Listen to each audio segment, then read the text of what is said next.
guys, welcome back to my YouTube channel. My name is Hafsa for those of you that are new here, and for those of you who already subscribed and are regular watchers, thank you so much and welcome back.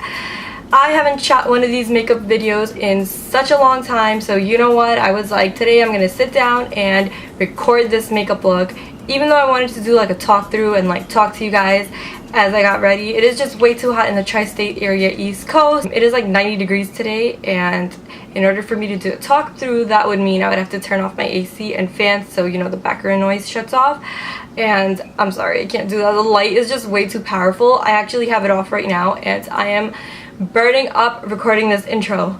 Anyway, the fall season is here, and if you guys didn't know, and if it isn't already spamming all over the YouTube community, fall is one of my favorite seasons of all time. Reason being is that I hate the summer. I hate any extreme weather. If it's extremely cold or extremely hot, fall is just like that perfect in the middle where you can wear a leather jacket or like a sweater and just leave the house with your warm beverage and, you know, sit by a fireplace that you don't have. I mean, I don't have a fireplace, but you know what? Netflix has like this faux fireplace that you can pretend and play, and it's just gonna be like fire crackling, and you can pretend like, you know, you can sip your tea and pretend like you're sitting by a fireplace. Sometimes I get that pathetic and I do it. I'd rather prefer like winter over summer, because at least in the winter you can like bundle up and like stay really warm, whereas the summer it's like no matter how naked you get, you're gonna be hot unless you're sitting in front of the AC or in the fan or whatever. But yeah, enough rambling on. I'm gonna stop rambling and I'm gonna get into this makeup look. This makeup look was done using this new Huda Beauty Desert Dusk palette. It is such a beautiful palette, and I know when you think of fall you think of like burgundy eyeshadow or like brown smoky eyes, but I wanted to do something different today and I did like a purple smoky eye with a little bit of like shimmery glitter halo. I've done a halo eye before on my channel. If you haven't already, hit that subscribe button wherever it is now. I don't know, YouTube changed their like layout, so I don't know where the subscribe button is anymore. I think down here or up there, I don't know. Anyway, just hit that subscribe button. If you've already come and watched me rambling this far, then please hit the subscribe button in order to see more videos like this. I recorded this intro so many times that I am now losing my voice. If you guys can already tell, my voice is getting so raspy. But anyway, subscribe to my channel, like this video, comment down below what videos you want to see next. If you have any questions for me, like for a Q&A, please leave them down below as well. I would really appreciate it. I haven't really formally introduced myself, so I want to do like a get to know me question and answer video too. Yeah, so I'll see you guys next time. Please keep watching if you like this makeup look. Whoa, what a difference without makeup. Anyway, I'm going to start off by priming my eyelids. Today I'm using MAC Paint Pot in Soft Ochre, and the reason I'm doing this is because I want a nice even base for my eyeshadows, and this just gets rid of any discoloration, any uneven tones, and any of those purple veins you might have on your eye. I'm going ahead with the Huda Beauty Desert Dusk palette. Oh my god, I cannot get that name right. It's like a tongue twister for me. But I'm taking the shade Blazing, which is like a burnt orange, and I'm going to take that with any blending brush right into my crease. Now the transition color, which this is the color you have to work with the most, because it is the shade that really ties up the whole look together. And I'm just going to continue to blend that till I feel like it's nice and blended out. And today I'm just rounding out the eyeshadow instead of winging it out. The next color I'm going to be taking is Amber, and this is more of a burnt maroon color, and I'm going to be placing that right under where I just placed the Blazing, and I'm going to work both of those colors together to get myself a really nice transition crease color. And blending, as always, is so key in any eyeshadow that you're doing, as basic as it is, because it really makes your whole eye look seamless. And I'm taking that on the same blending brush that I used the first eyeshadow in. The next thing I'm doing is going ahead and taking that same shade, the first shade that I took, which is Blazing, and I'm going to go back over that with a fluffier brush. This is a Morphe blending brush, and this is just to clean up my crease and make all the shadows blend together evenly. The next shade I'm going to be taking is this really pretty purple, and this is the shade Amethyst. Where are all my February babies at? Whoop! That's actually my birthstone, so I really had a lot of fun using this color for no apparent reason.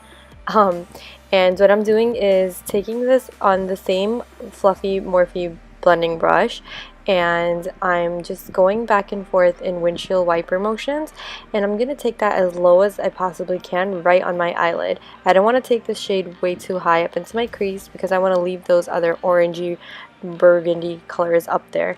And what you can do is after you've applied the lid color, you can just go back with the same orange color and clean up your crease.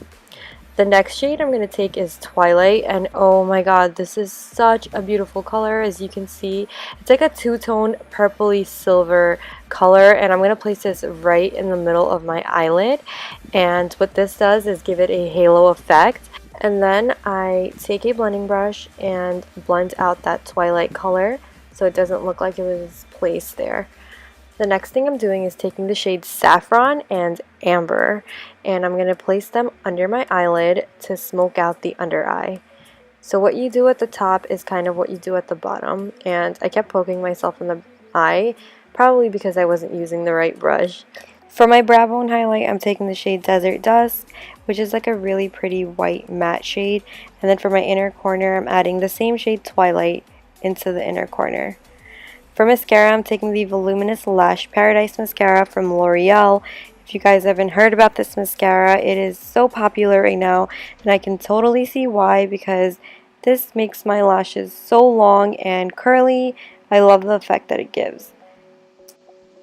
So I'm going to go back with the shade Oud on a proper pencil brush for my under eye now, and I'm going to darken the outer corner of my under eye, only because I didn't want the under eye to look too red, because that can sometimes just seem like you got punched in the eye, and that's something we want to avoid. Moving on to my eyelashes, I'm using the ever so famous, thanks to Jaclyn Hill, Intoxicating Lashes from Flutter. These are super affordable and they complete your look like no other lashes. You don't even need eyeliner, and trust me, I'm such a big fan of eyeliner. I don't even use eyeliner when I'm using these lashes because they're so bold and so dramatic. Ugh, I can't wait till they restock because they are currently out of stock, but when they do restock, I'm definitely getting myself another pair. For my face, I'm using the Smashbox Pore Minimizing Primer, although I probably should have used the Redness Primer because my skin is flaring up. It's not because of the acne, it's just sometimes my scars flare up for no good reason, besides that one bad boy that just is irking me on my left cheek. I'm using two foundations today. I'm mixing the shades. It's the Anastasia foundation stick in the shade Warm Natural and the L'Oreal Infallible Pro Glow. I forgot the shade. I'll list it down below in the description box. And you always make sure you got to get your neck and your double chins because you don't want your neck and your face to kind of have that unmatched tone. So I think personally mixing these two shades together gives me my perfect complexion, and I'm just using a Real Techniques foundation brush and buffing that all over my face. Although the L'Oreal Infallible shade is quite a few shades darker than my skin tone, I just take some of that foundation and bring it down to my neck so it matches perfectly. Moving on to my concealer and under eyes and all that bronzing good stuff, I'm taking the NYX contour palette in the shade Medium, and I'm going to use the darkest shade to cream contour my face, and then I'm going to go over it later with some bronzing powder to deepen that contour. For my under eyes, I'm taking that peachish pink tone in that palette because pink really tends to cancel out any dark circles that you have under your eyes, and you can just see that after applying this, it really brightens up my eyes. And I'm going to blend that out with my finger because for me, cream, anything that is thick in consistency, is just way better blended out with your finger rather than any brush. And then I'm just blending that out under both of my eyes, and I'm taking that yellowy banana shade and I'm going to use that shade to highlight my under eyes. I won't go too crazy with that shade because I am going to use a banana powder to set my under eyes. I just don't want my under eyes to look way too yellow. I use the Kat Von D Shade and Light palette. As always, you can probably see how much of the banana shade I've used. It's about to hit pan. but right now I'm just gonna do my contour. I just mix all three of the contour shades, and I deepen up the hollows of my cheekbones and my forehead and my jawline, and then I'm gonna take a brush and just set my under eyes. So as I was saying, my banana shade is just super almost done. Oh, I forgot my eyebrows. Completely forgot. So I'm using the Anastasia Dip Brow Pomade as I always use. I got a shade darker this time. I used to use the shade Chocolate, but this shade is the shade Medium Brown, and I think it looks better on my brows rather than the chocolate. If you guys want to see a eyebrow tutorial on how to do my eyebrows, how I fill them in, just let me know. I'm just going to fast forward the eyebrow part because I always get bored watching it, so I'm just going to assume that everybody else does. Moving on to blush. Oh my god, this is such a beautiful berry plum blush color. It's the shade Warm Soul, I believe. If I'm wrong, I'm just gonna list everything in the description box. It's a MAC blush, and I just think MAC blushes are so timeless. I love this blush, and especially for the fall, I love making my cheeks like nice and pink. And then I move on to my highlight. I'm using the Maybelline Master Chrome in Molten Gold. And for a drugstore, this is such a beautiful highlight color. I'm going to take it on the high points of my cheekbones and down my nose and the point of my nose just to make it look a little longer and straighter. For lips, I'm taking Honey Love from MAC, and this is way too mute of a lipstick for me. So I'm taking the shade Tool from ColourPop, and I'm shading the outer part of my lip just so it gives a really pretty color. I don't want it to completely overpower the nude Honey Love because I want the colors to mix together and make a really pretty plum color. I feel that the color Tool is a little too dark for me, and I don't like it really much on its own. So I like mixing these two colors together to give me a really fall berry pretty look. And that is all for this makeup look. I hope you guys enjoyed watching this, and if you recreate it, please let me know how it came out. Thank you guys so much for watching. As always, I appreciate it so much. Please like, subscribe, and comment what you guys would like to see next. I'll see you guys next time. Bye!